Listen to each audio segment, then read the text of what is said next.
Hello,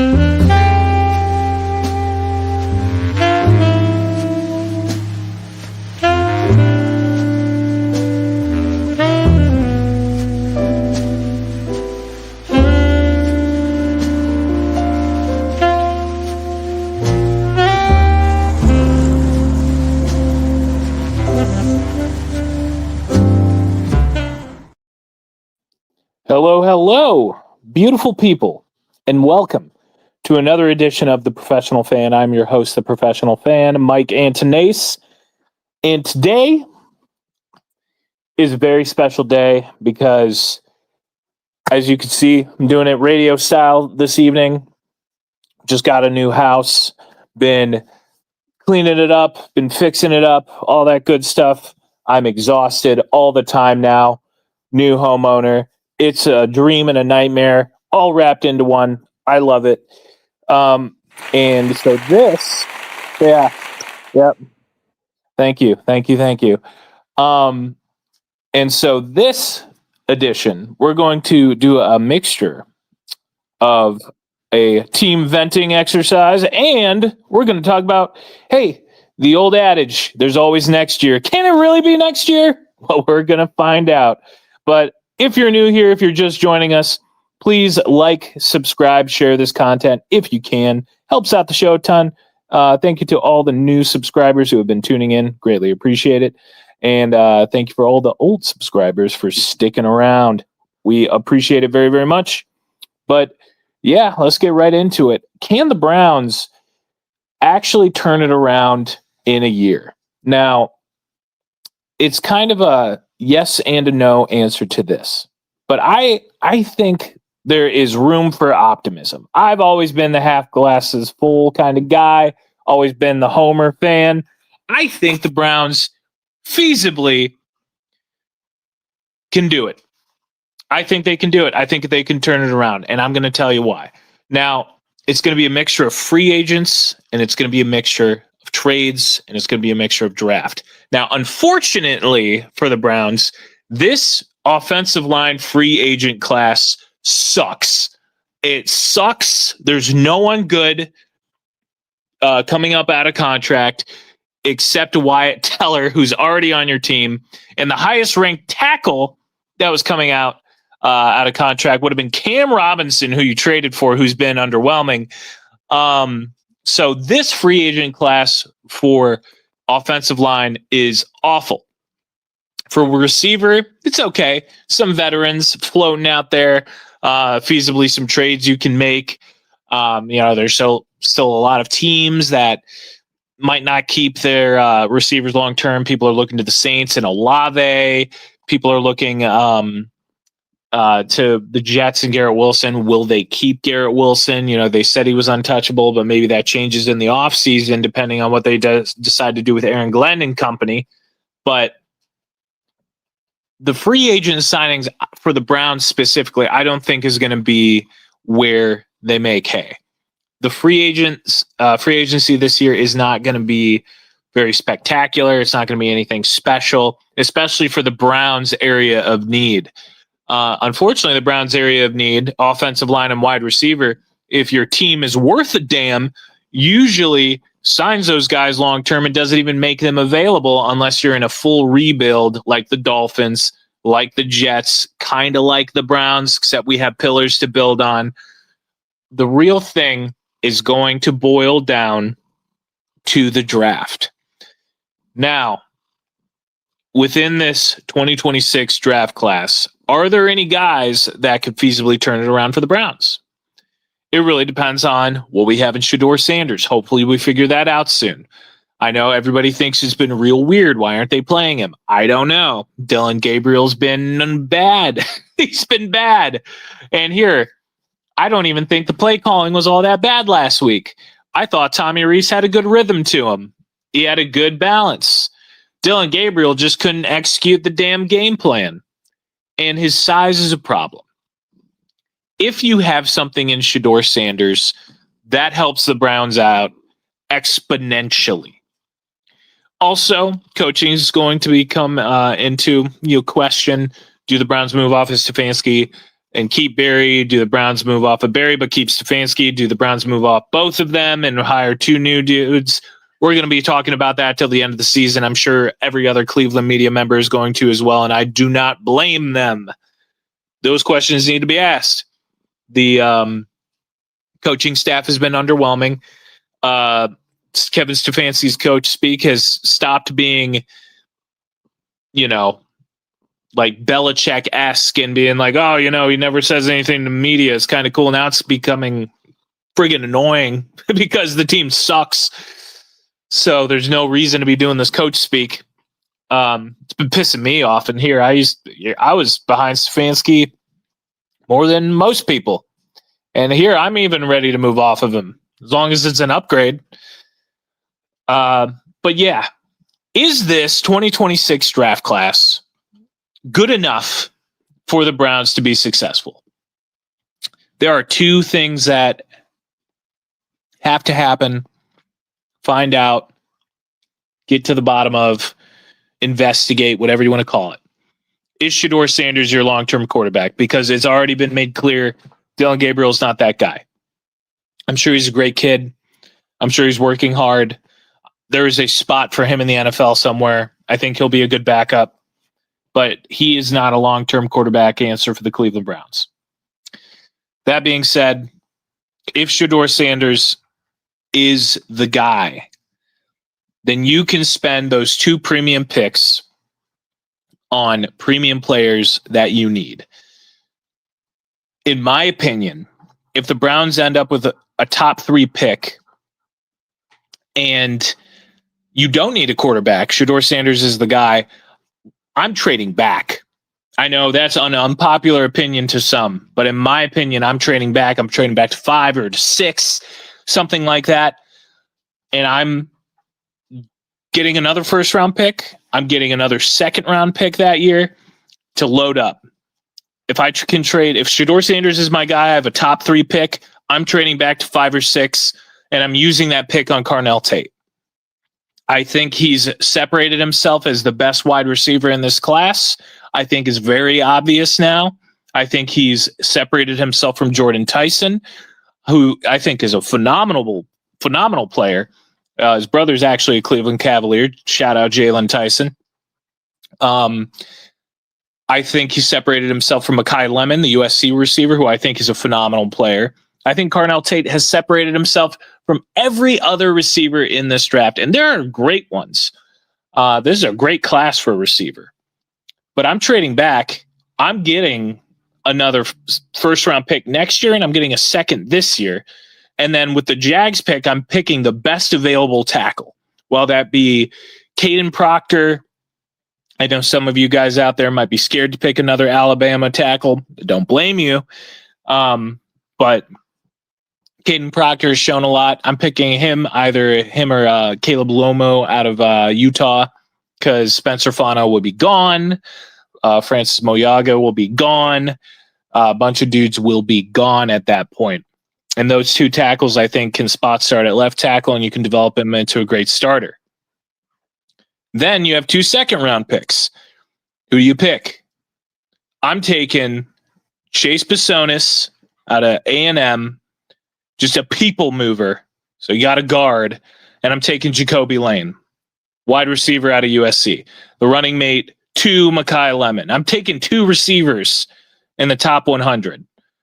If Sanders is my dude, I'm taking 2 receivers. I'm taking 2 O-linemen. You know why? Because your team, the Cleveland Browns, is well constructed outside of the most important offensive pieces that you can get. And that might shock some of you that I think that, but I think the Browns are well constructed overall. You have a superstar running back in the making. You have a superstar rookie tight end in the making. David Njoku is still a very good player. You have a receiving room of janitors. You have an old offensive line. And your defense is great. Our pass rush is great. Our defensive tackles are great.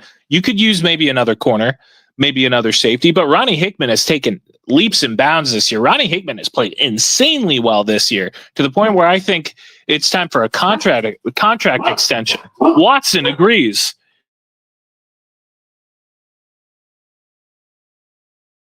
Apologies. My dogs want to get into the conversation. That's right, Watson. And just so all of you know, Watson, who's in the background, is not named after Deshaun Watson. He's 10 years old. He's a 10-year-old blue-nosed pit bull. And he was named because I'm a nerd and I like Sherlock Holmes. Not a Deshaun Watson name. He's too old to be named after Deshaun Watson. Got him when he was a puppy. Great dog. Likes to bark.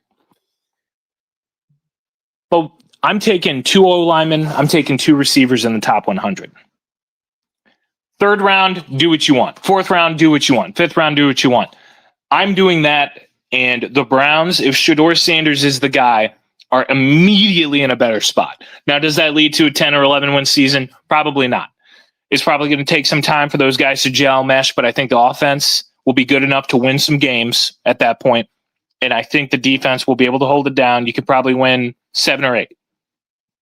Or, on the reverse, Shedeur Sanders isn't the guy. They never play him for whatever reason, or he goes out there and doesn't play well, which is a possibility. Don't know if that'll be the possibility, but it can happen. So in that scenario, Browns have a top 3 pick, need to pick a quarterback. Saints are probably picking a quarterback. That's probably going to be Mendoza. The Titans are going to be bad. They'll probably pick a pass rusher. Ruben Bain. So you have your choice of Dante Moore, Ty Simpson. In that situation, I'm taking Ty Simpson all day long. Most NFL ready. Second first round pick, if you stay where you're at with the Jags pick, which is probably going to be in the mid-teens, I'm picking either Chris Bell out of Louisville or Denzel Boston. Whoever's available. Chris Bell is a wide receiver 1. I'm picking him immediately. My second round pick does not change. I am still either picking Chase Bisonis out of A&M, you get a starting guard, or if he's there, someone who could be a starting tackle, but I think is going to jump up draft boards as the months go on, Blake Miller out of Clemson. Tackle out of Clemson, just a people mover, great technique, great footwork. Unfortunately, he's like ranked 41 right now out of the top 100 prospects. I think he's going to become a lot higher. He's probably not going to be available in the second, but at least as of right now, as of today, he is. And so I'm picking an O-lineman there. And then the third round, I'm picking another O-lineman. Best O-lineman available. Because that whole O-line needs fixed.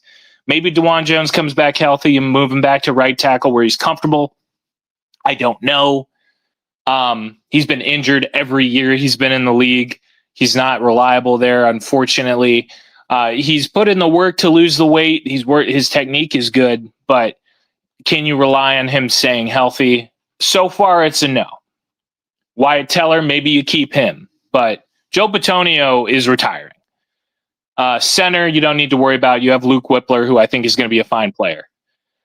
But you need to figure out left guard, and for whatever reason, Zach Zinner is inactive every single week. So that might be a wasted third-round pick. I don't know. I haven't heard anything about Zach Zinner. He was a captain on the Michigan championship team, left guard there. But this dude just, he's always inactive. I don't know why. I don't know if the injury was worse than everybody thought, and he just hasn't bounced back from it, can't bounce back from it, who knows? But the Browns have some questions they need to answer. And for the Browns to successfully turn it around after this year, or at least turn it around to the point where they're a respectable, competitive team, 7 to 9 wins, which is, you're not a world beater. You're not someone that's, people are talking about Super Bowl wise, but for a team that is a respectable, plays complementary football, but just falls short because they're too young, but is a fun team, they need to focus solely on offense. This draft, not going to lie, guys, I don't care if the Browns don't spend a single pick on defense. Not a single pick. I'm not even being hyperbolic. I won't care. That's how big the needs are on offense right now. That's how detrimental it is for the Browns. The Browns need 3 wide receivers, guys. They need 3 wide receivers. They need 3 O linemen, 2 tackles. But excuse the long rant. Just wanted to get right into it. But joining me now, the main host of the Real Media, my best bud, it's Joseph Latman. I'm going to add him to stage. Or he's going to do it himself. Good evening. Good evening, Joseph. How we doing this fine night, this fine cold night? I'm doing good, brother. Oh, I didn't mean to cut off your rant. I'll just let you know I was ready. But oh no, I need to bounce the rat off of someone. Yeah, yeah. But no, I'm doing good, brother. How about yourself? I know you've been the painting man. Oh yeah, painting, cleaning, fixing a bathroom, fixing holes in the wall. I've become Tim the Toolman Taylor. Don't sue me, home improvement people. But I've become Tim the Toolman Taylor this entire week. It's been entire week, entire month. It's been nightmarish. But beautiful home. Happy to have it. Great area. Can't wait to make it ours. But making it yours takes work. Shout out to all the homeowners out there who are dealing with the same stuff. I see you and I feel your pain. But homes aside, Joseph, let's talk about fixing this house, the Cleveland Browns house. Yeah, I mean, we got to fix that house from the ground up. First thing we need to do is find a franchise quarterback because, like you said earlier, Dylan is he's just not that guy. You're not that guy, pal. Trust me. You're not that guy. Okay. I love that. Okay. You? Absolutely. Yeah, he's not that guy, Mike. So we got to find a franchise quarterback. That's why Shedeur Sanders needs to get playing immediately. I've seen enough of Dylan Gabriel. I don't. What happens in 5 games? 5. Yeah. Yeah, I know. And I thought this would be the leash cutoff point. Like after 5 games, if he wasn't it, like all right. The fact they gave Flacco 4 and gave him 5 is just crazy. But yeah, I mean, I've seen enough of this guy. I mean, 5 games is enough for me. I know Mary Kay said the other day they want to develop him. He's a 3rd-round pick and let him play for a long period. But if he's your best chance to win, everybody should be fired. And then B, is Shedeur, to their eyes, is Shedeur that behind? Because I don't believe that personally. And you and I both said this, and a lot of people have. I don't think that front office made that pick of Shedeur. I think the ownership did. But so I think that's a lot of it. But at some point, you got to put the kid out there. You got to see what he's got. Because if you don't, I mean, it's gonna be an unknown. I'm not bringing Shedeur back next year with another rookie that we draft and Dylan Gabriel. That's not a good room. That's just too much drama. It's not a good mix. And I don't think that's a great place to start a rebuild and start getting back on track. Let's see here. The Palms 2 says Cleveland needs to do better by replacing Kevin, create an offense around Shedeur, and use premium picks on O-line, wide receiver, Carnell Tate this year, Jeremiah Smith next year.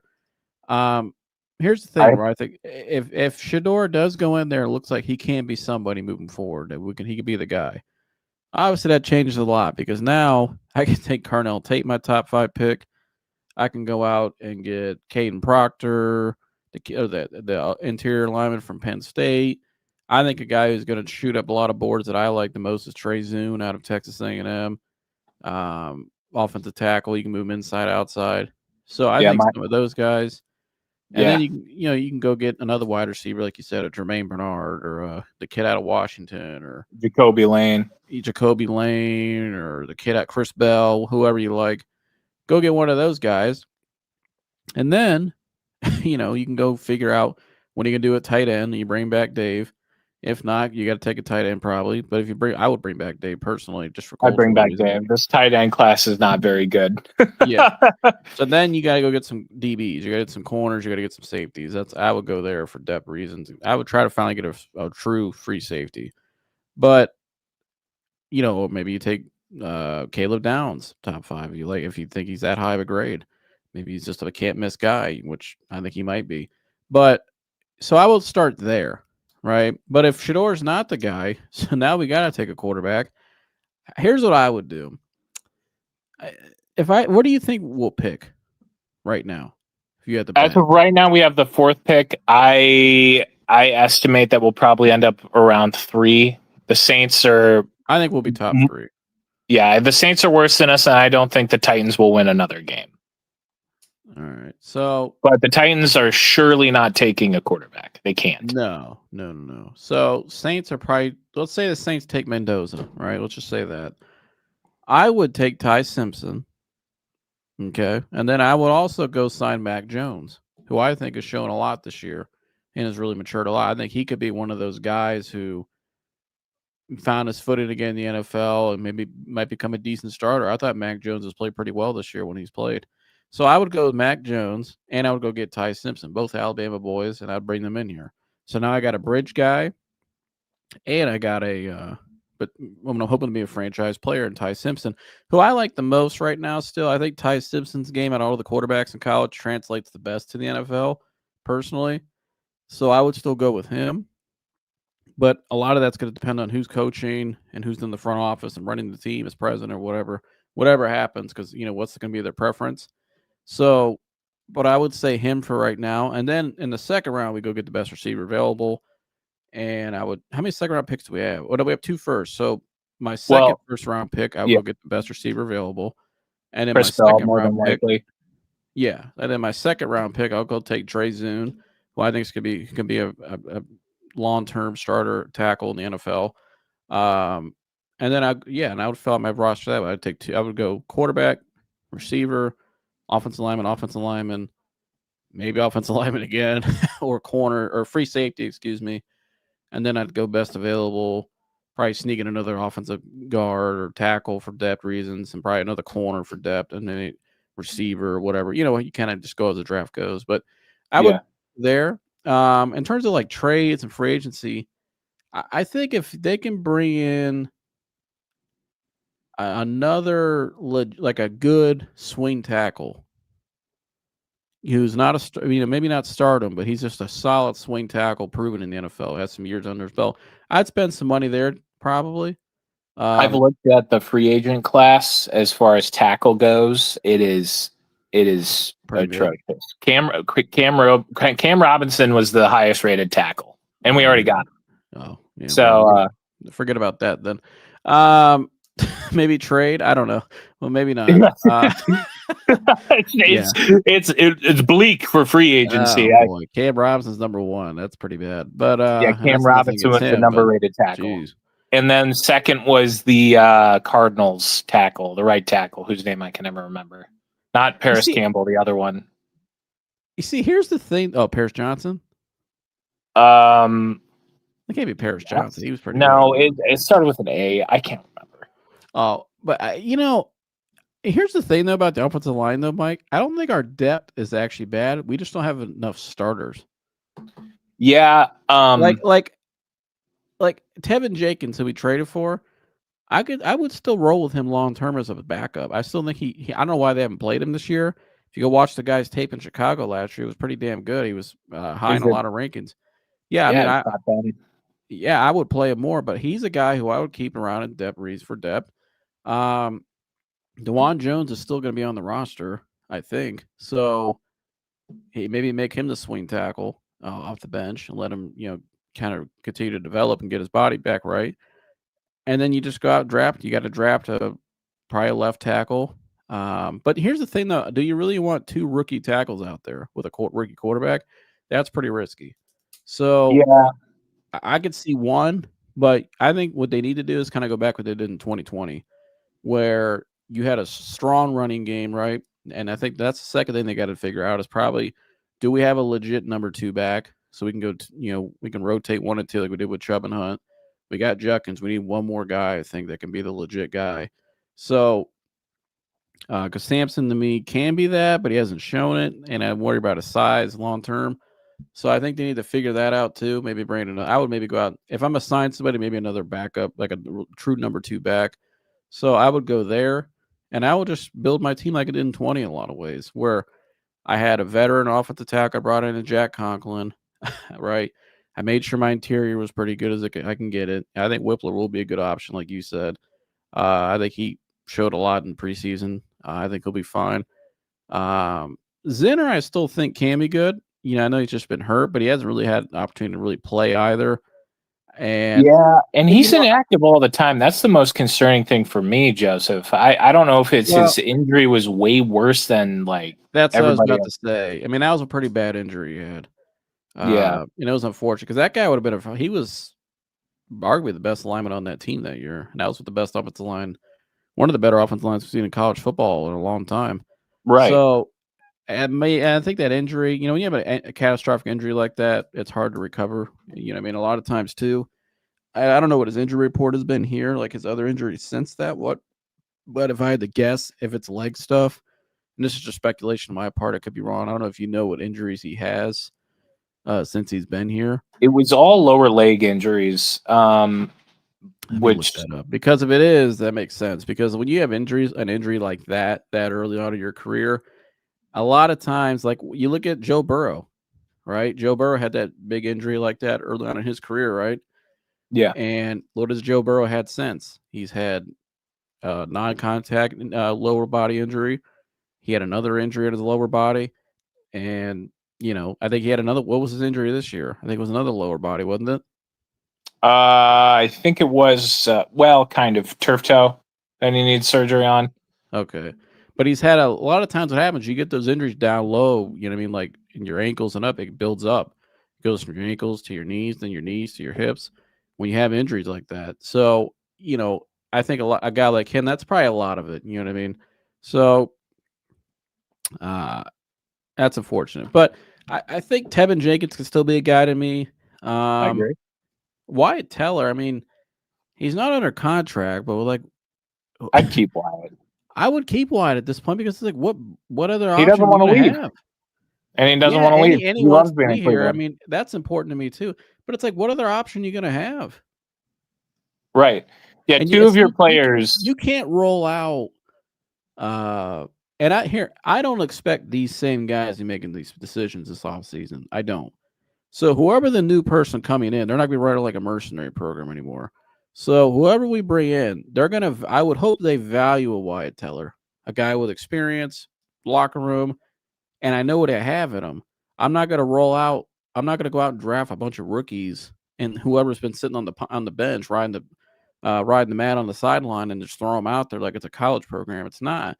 This is the NFL. You got to have guys that are proven and are going to be ready, especially if you're going to put a rookie quarterback back there, because we're seeing the price of that this year. I can't throw it all on Dylan either, because Dylan doesn't have a lot of good structure around him right now to even grow as a rookie quarterback. If you look at it, even if you put Shador out there, Shador's not going to be in the most ideal structure to grow and develop. You know what I mean? So, outside of Quinshon Judkins and Harold Fannin and the tight end group, what does he have?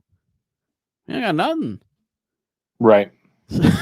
So that's why I think that's how, if I'm looking, how can I get this team from point A, and let's say point B is just get back to being competitive again, right? Like you're talking about, can we do it in a year? If I get the right quarterback, A, that's I got to hit on that more importantly. B, most important, yeah. I got to build up my offensive line where it's still a good balance of talent, the best talent I can get, but also I think some veteran experience as well.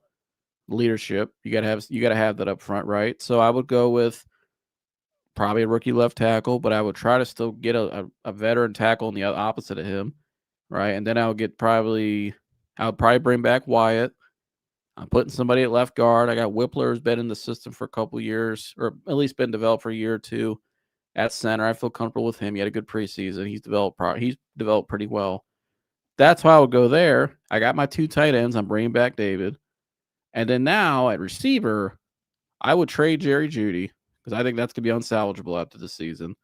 I just don't think that'll ever be the same unless the new person that comes in maybe has a relationship with him or thinks they can work with him. But I don't know what they're paying him and where things have gone. I don't know if it's best to keep rolling that out moving forward. Personally, I would just try to cut ties. And I would go out and try to get a receiver in the draft. I would try to sign a receiver off the street in the offseason. Somebody who's at least decent and productive. I would go there. Yeah, can we go get another? I don't want to throw this name out there, say this guy's gonna be this type of receiver is gonna be available because he was elite. But is there a Jarvis Landry type slot receiver going to be on the market? I don't know, but I would try to get him. I think that's what they miss, Mike. They haven't had that high volume guy in the slot. When's the last high volume guy in the slot we've had since Jarvis? We haven't. Yeah, no. And every great offense, Jarvis is it. every great offense has that. We don't. We don't have a high volume slot guy. And I think that's been a lot of our problem too. We can't you know what I mean? Like we can't run guys up the seam on a 9 ball against the cover 2 and the safeties. We can't run guys on a shallow across the field, against breaking some of the coverage and getting the soft spot of the zone. Like we can't do a lot of that stuff like we did with Jarvis. You know what I mean? Right. Third down, who's the guy? Where are you going to on third down? I'm going to that guy. You know what I mean? Look what the Bucks did. They went out and got a Emeka Egbuka, tremendous slot guy. So, and you can put him inside and outside. He was a slot at Ohio State. You can put him outside, inside. You know what I mean? So, Amon St. Brown, tremendous high volume guy. So the Lions found that. We haven't replaced that, and I think that's what we need to replace is that as well. Not only get a number one, we need a volume guy at the slot, and so. Those are all the things, and it's a lot, and it's basically here. The offense is the one that needs completely overhauled. The only thing defensively I'm adding, Mike, is I'll say this: if Shador ends up being the guy, right, and I have a top 3 pick, it's gonna be really hard. I could see them saying it's really hard to try off one of the Ohio State defensive players because those guys are elite, like franchise caliber core pieces. Arvell Reese and Caleb Downs. They're fantastic. Now, if I got Arvell Reese with Carson Schweisinger, and I don't think JOK is coming back, let me tell you something. Arvell Reese, Myles Garrett, and Carson will wreck the NFL for a very long time because the stuff I can do if I'm Jim Shore, whoever, would be insane. I would probably go with Caleb first. And that's very hard for me because I love Arvell Reese, Glenville guy from Cleveland. Has been an absolute just machine out there. One of the strongest players in football. I see him throwing linemen every week. But Caleb Downs is the guy I think we haven't had in the back end. This kind of that elite ball hawk guy. So I would probably go with him. But it would be really hard to pass on one of those two guys because, like when they took Mason Graham, that wasn't a guy you just want to pass on. You know what I mean? There's not D tackles that you're considered taking the top 5 every year. There's not safeties you're considered taking in the top 5 every year, let alone or linebackers. You know what I mean? Like he's a true line. He's not a DN. He's a linebacker. So, and not saying there are guys linebackers safety come out every year top 5, but these guys are very, very elite. I think. I'll say this: if they want to take one of those guys, I would have no issue if the Browns are willing to trade back into the first round again. Right. Because I'll be honest with you, Mike, they should be all aggressive. Because they need so much that like I said before during my rant, like I wouldn't be mad. I would not be mad at all if the Browns did not spend a single one of our 11 picks on defense. That's where I'm at. Like I don't even. My whole thing is it's it'd be if I hear what you're saying. Yeah, like I wouldn't be mad if they went that way either. But here's what I would do. Remember in 2017 they traded and got the 3rd first round pick. Yeah, I would be really aggressive and get back in that first round, which I think they can. They got all these 5th and 6th round picks they've accumulated. Use them. You're not going to draft a bunch of guys in the 5th and 6th rounds, right? You want to try to get as high up on the board as you can because you're higher. You know what I mean? You're going to get the more player you want and the better product. So, I'm not saying guys at 5th, 6th rounds can't become something that happens all the time. Look at Tom Brady, but you're better off moving up the board and getting who you like. You know what I mean? So I would use a lot of those back end picks we have, and really get aggressive. You made a hell of a point. I would try to get 3 first round picks because now I got all kinds of flexibility. And what if Shador is the guy, Mike? And what if I get Caleb Downs, the best receiver, and a tackle in the first round. I'd be You cool with just that. you just now set yourself up for you're pretty good. You know what I mean? Like you got a receiver, you got a now again, that's if Shador hits. Now if Shador doesn't go, right? What if Ty Simpson time. Ty Ty Simpson, Ooh, Ty time. receiver, We got to and copyright tackle? that. I would still move back. Or you know what I would do if I got a first round pick, Mike? You know what I would do? Give me Ty Simpson and 2 receivers. Oh, I'd be all about that. I was actually just about to float that out. I was like Carnell Tate and Chris Bell. That would be a hell of a room, dude. Chris Bell's so good. That's what I would do. That's the biggest thing they need. Jimmy Haslam needs to do is be aggressive. You have to be aggressive. I think if you want to take a jump in 1 year, which is what we're talking about tonight, how can they turn things around in 1 year? Well, first you got to be ultra aggressive, and you got to do whatever it takes. No more trading back, accumulating, cracking eggs, and that stuff they've been talking about. It's time to go. Like you had a pretty good core of players you brought in this past draft. You got Mason Graham, Harold Fant, Quinchon, Carson, right? So you got 4 guys there who are pretty guys. Pillar. What's that? I said they are pillars.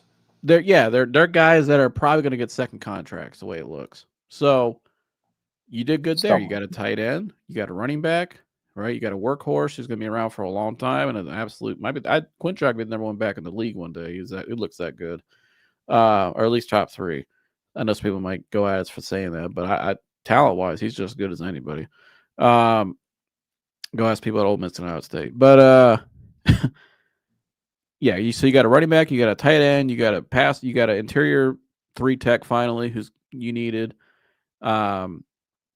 And then you got a linebacker who's a green dot already as a rookie, who's going to be your captain of the defense probably for a long time.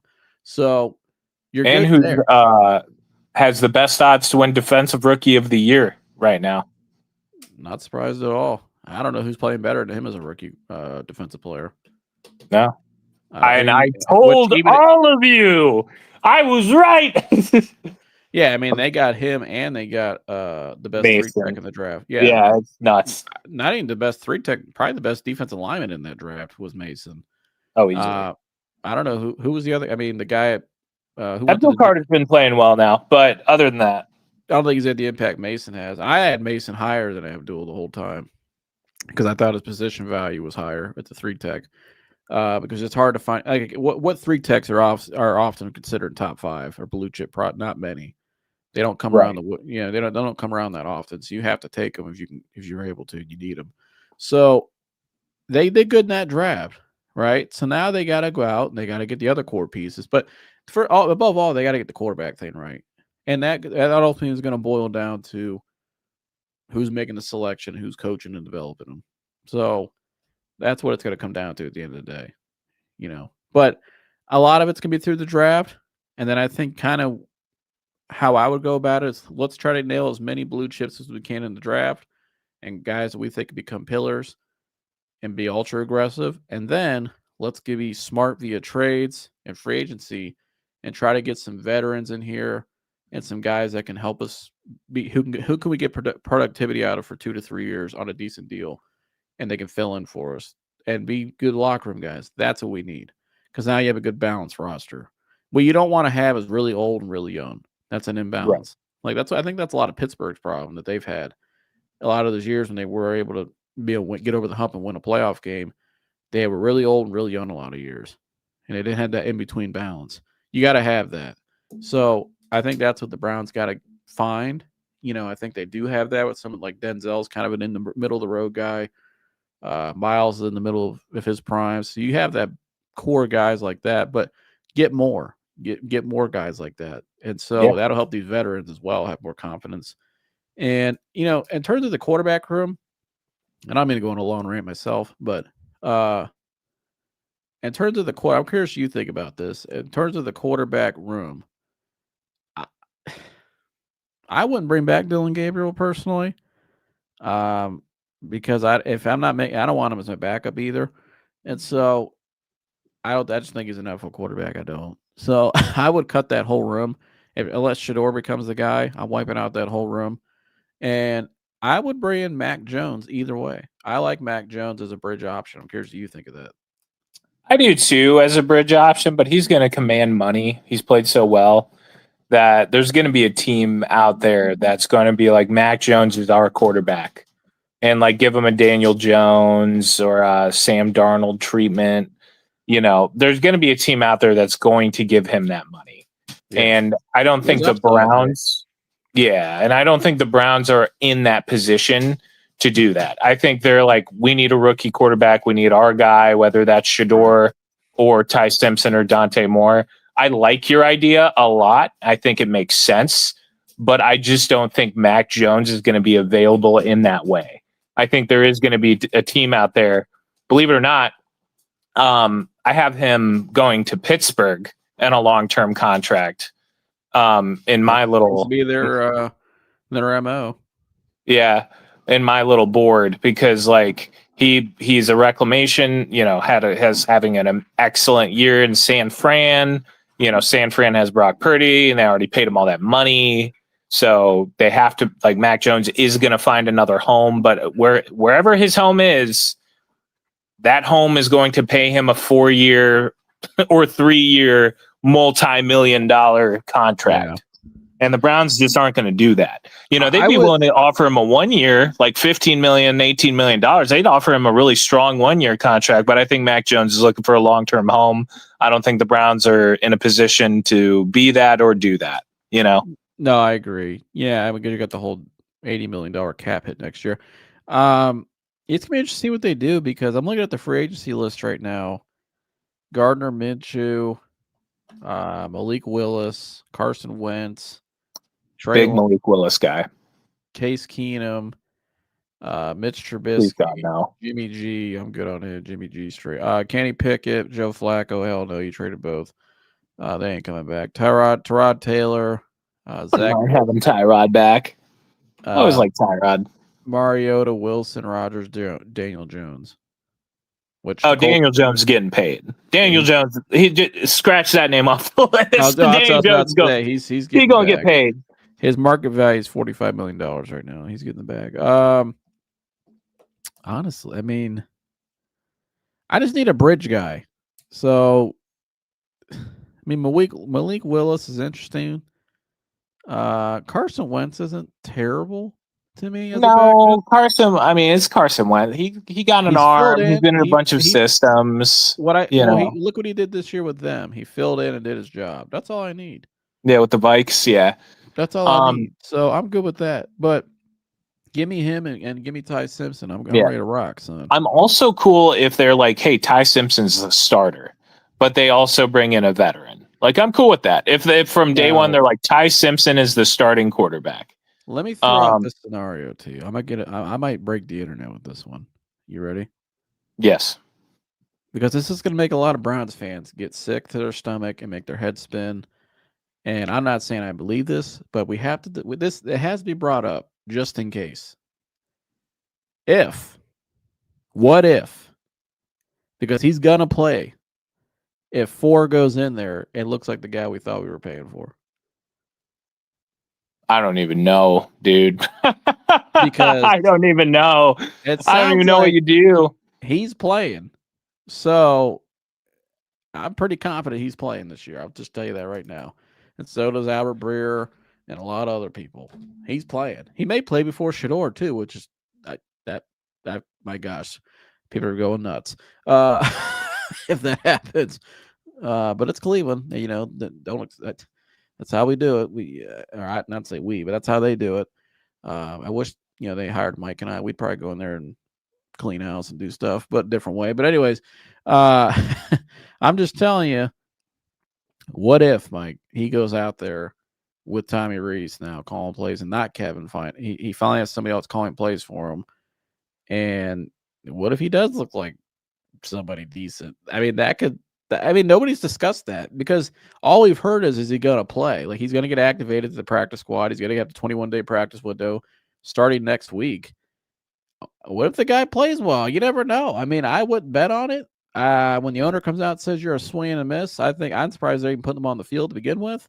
That's just me. Yeah, that's where I'm still like, I don't think they do it. because every time that they ask him, because Deshaun keeps posting stuff about like, oh, I'm healthy, I'm healthy, I'm healthy, and they ask Kevin, and Kevin's like, I don't think that's our plan. He legit said it. Like, that's the only question he's answered with any sort of honesty is like, hey, I don't know. I don't know, to be honest with you. yeah, I don't know. But Yeah, if that were to happen, I agreed with you a yeah, month ago. But based on the people that I trust a lot some of these media people and what they say. And if I really think about it too, Mike, even after Jimmy made those comments, he was at the guy's wedding. I know. So they're paying Mike. He's not going nowhere. They're paying him $80 million next year. And I felt like Albert Breer said it best. Shout out to Albert Breer. You can come on here anytime. Just hit the email. We'd love to have you. But he said it best on the radio recently, or I think it was a month ago. You're paying a guy $80 million. You might as well see what he's got. Because hell, if it pans out, it'd be something. I mean, and if you think about it too, Mike, who's still talent wise out of that quarterback room right now? In terms, you just talk raw talent. Like they asked Mary Kay this today on the North Dakota Sports Show. He's still the most talented guy in that room. Based off Sure, of but I don't know history if he has that anymore. His history is excellent, but his recent history is awful. Yeah, it wasn't good. So I don't know. And then two injuries like that in the same offseason, I don't see. Yeah. I don't know. But and I don't think you can, from an optics standpoint, I don't think you can do it either because the fans have already moved on. Like it seems like the front office and the owner had moved on. I don't think you can do it. But why, the fact it's even being I'll tear my fucking discussed, hair out, dude. the fact it's even being brought up and that it seems like it's gonna happen, that tells me Haslam wants to see it just one because again, you're paying a guy $80 million next year. So he's an $80 million cap hit. You might as well see what you got. Be the absolute worst case scenario. I would crash out. Now, but again, what if he plays good? I'm still drafting a quarterback. I don't even care. I'm drafting a quarterback. I'm not. I'm just telling you, and I don't think that's going to happen. I don't believe any of this. That I wouldn't bet on any of this stuff, people. Personally, I don't know why the guy even want to take a snap here, anyways, and I don't know why they're putting him out there ever again. But based on reports, it seems like he's going to play. That's what it sounds like. And I'm just wondering, like, what if it's like the what if scenarios you think about, like, what if he actually went out there and played decent? What would they do? Because again, they're paying him $90 or $80 million next year. You can't move that contract.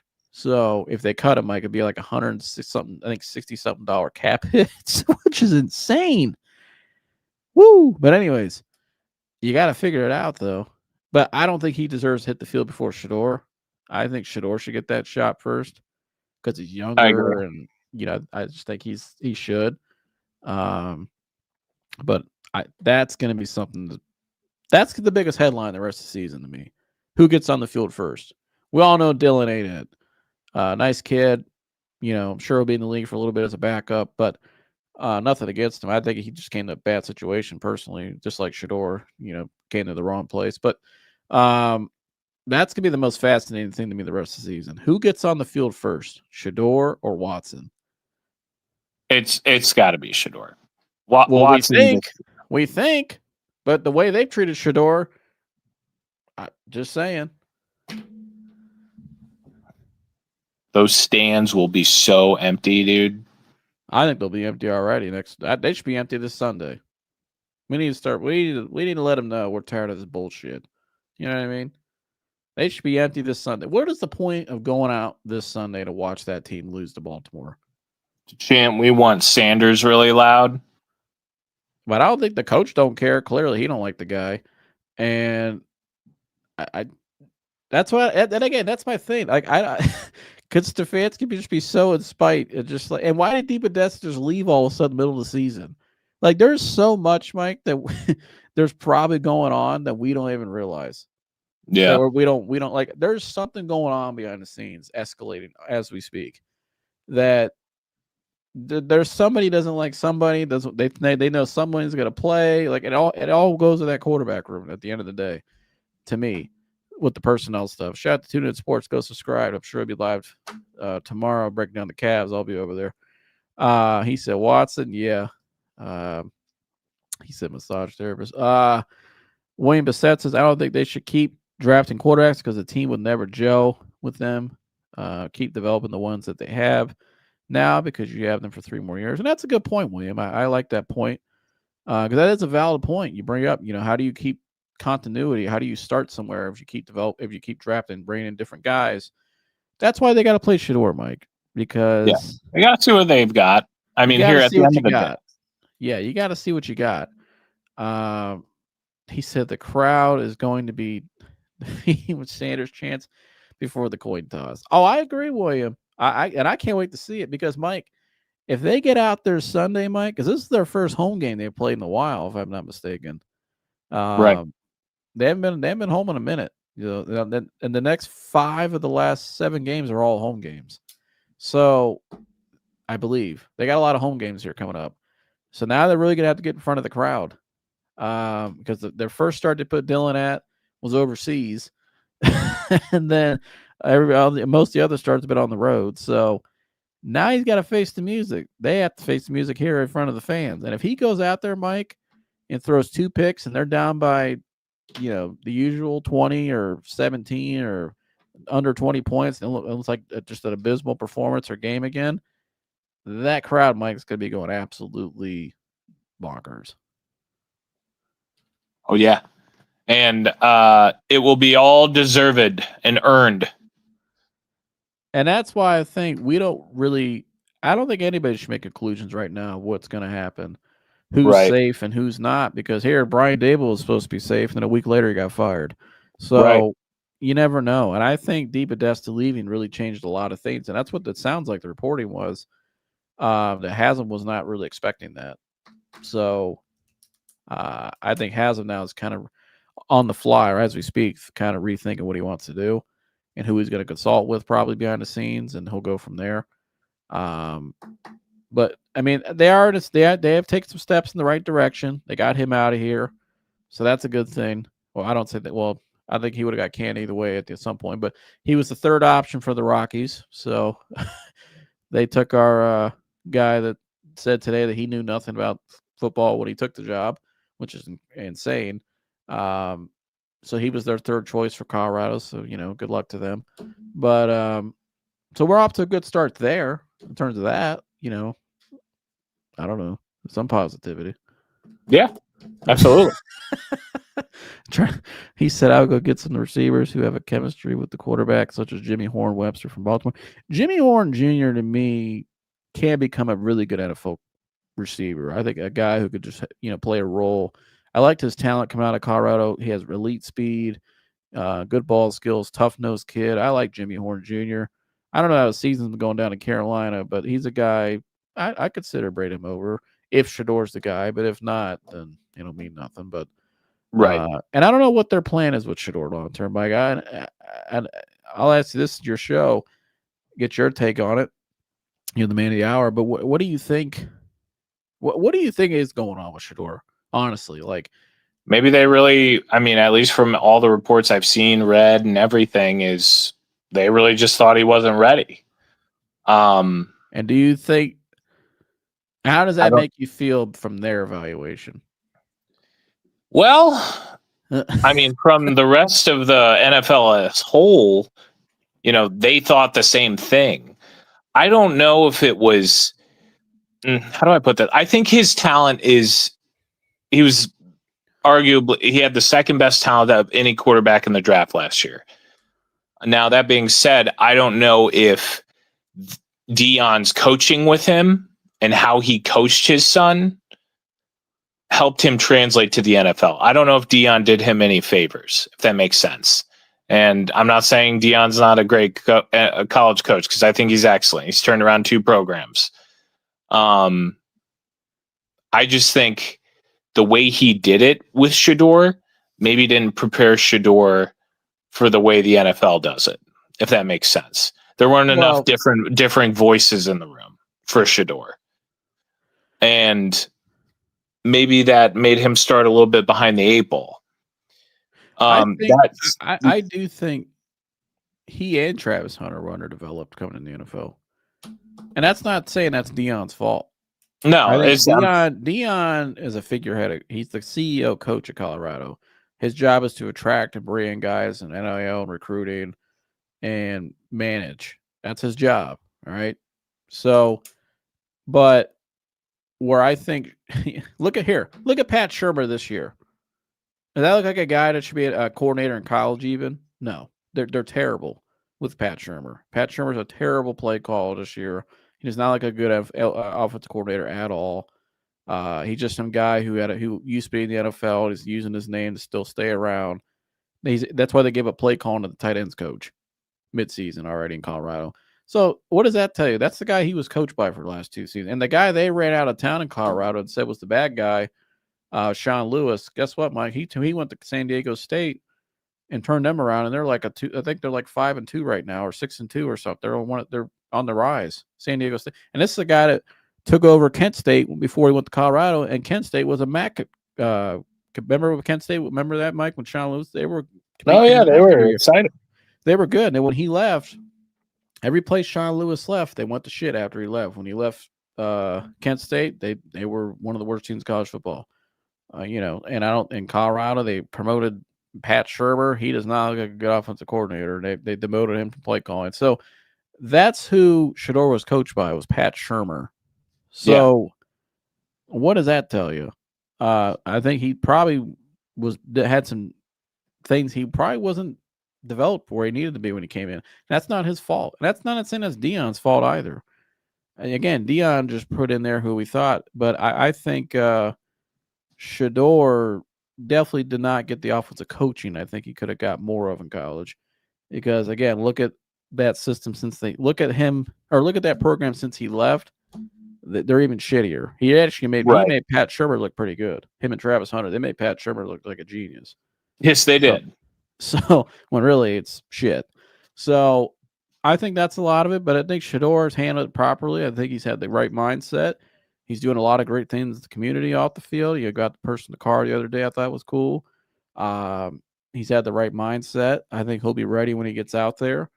And he definitely has a higher upside, no doubt, between him and Dylan. That's not even close to me. But, I don't know. I think there's a lot more to win into that than people realize. Oh, yeah. Well said. And with Travis Hunter, the guy's already out for a year because it's hard to play two ways, and not only in college and really high school and college, it's hard to play two ways, but it's hard to play two ways in the NFL for sure. That's why not many people do it. So I think he's going to have to just decide what side of the field does he want to play on. Right. So, he was making them way too much money for jerseys. Oh yeah, he's generated them like over $300 million in revenue. They've already made up the Watson contract through Shedeur alone. So I don't know if an owner wants to trade off of that either or get rid of that, but that's just me. Dion was a coaching quarterback. Shedeur, a quarterback coach, is coaching him. Tom Brady's one of them. Well, Tom Brady wasn't his actual quarterback coach. Tom Brady he worked out with Tom Brady here and there for like a couple times, and he would just consult with him. Like he could text him here and there, but he wasn't like his actual coach. But your coaching comes in every day in the building. That's where you're coached every day. And you look at who they've had there at Colorado, Pat Shermer, to me, there's a reason why they took play calling away from him this year. And that's why Dion is going to completely wipe out that staff after the season. I guarantee you that. And I'm sure he looks at Sean Lewis now, running him out. Probably wasn't a good idea. Because Sean Lewis, don't be surprised if Sean Lewis gets the UCLA job. Just tell you that right now. But yeah, when Dion wipes out that whole staff in Colorado the rest of the season and reboots it, I think people will look back and say, okay, that's who Shedeur was coached by in college, was some offensive staff people that probably shouldn't have been there, which did him a disservice. Right. And that's not nothing against. I think Dion came into a situation where he had to get coaches he can get. He took over a bad program in Colorado and made him respectable, you know what I mean? Or, at least they're watchable. So, because they were 1-11 before he went there. And I think this year has been obviously a terrible year. I think that's why he's going to wipe out everything after the season. And I know his son said after the game last week that changes are on the way, no doubt. So, I think a lot of that's coaching staff, because what makes a great head coach is the staff he puts around him. That's one of Stefanski's knocks, in my opinion.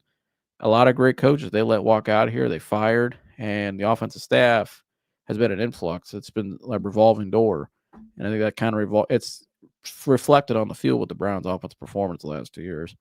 Because again, what makes a good head coach is the staff they surround themselves with.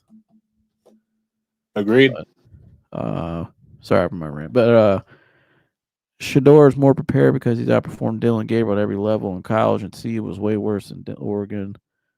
Dylan had an established team, and Sanders didn't. Well, I mean, Dylan had more starts in college. Not that it really matters to me, but I do think Dan Lanning was a much better offensive coach than Pat Shurmur. That's not even debatable. I mean, go ask anybody in football, they'll tell you that. That ain't even close. Boycott the shit, bro. That's Parmesan. Good to see you. We had enough of this crap. 25 years, man. That's my entire lifespan. Damn. Ugh. Is Ron Rivera still coaching? That's a good question, William. I don't know. I know last time he was coaching. I think he went to college. Is he in college now? I think so. Because last time he was coaching, I know he was sick. With the Commanders, I'm not mistaken, right? Yeah. Let me look that up. Ron Rivera. But you got any closing thoughts here, Mike, on your professional fan episode? I do have some closing thoughts. It's why these folks should like, subscribe, and share. Folks, thank you so much for joining us this evening on Will the Browns, Can the Browns, If the Browns, Do the Browns, Will they fix it in a year? And we had some great discussions. Thank you for everybody who commented in. Thank you for all the new subscribers and old subscribers. We appreciate you all. If you could share this content, helps the channel out a ton and helps us spread it around. We're a little over 800 subscribers, trying to reach 1,000 before the end of the year. So if you could do that for us, greatly appreciate it. But yeah, thank you all for joining, and thank you for all who chatted in and all who will comment in on the watch back. But thank you all. We love you very William. much. He said, "Awesome show." Thank you. Appreciate you, William. We appreciate you. You guys are awesome. Oh, hold on. There we go. By the way, Ron Rivera is the GM at Cal Berkeley. Football GM at Cal Berkeley. Yeah. So he's definitely a guy who's probably taking a lesser role after the health stuff. And and he wasn't the same when his mother passed away. He wasn't. That hurt him a lot. Yeah, I mean, as it would anyone. He's a lot older guy, 60s. Had a good career coaching, but shout out to him. But how can Jimmy be so blind? Fire everyone, clown ass. I hate him. Someone said we should hire Andrew Berry brother and promote Andrew to president. I don't know. It's not a horrible idea. His brother works under Howie Roseman, like Andrew did. Okay, I'll have to look into that more. Tune in sports. Shout out to you, brother. Road to 1K. Y'all will reach 1K very soon. Yes, we will. We're getting very close to it. So please subscribe, and we hope to see you guys back if you're new here tonight. Shout out to William, Parmesan, Tune. Who else? Picture Man 63. Chantel, always good to see you, girl. The Palms too, good to see you. So shout out to all you guys, and love all you guys. Thank you for all your support, and stay professional, right, Mike? Yes, folks. Always stay professional.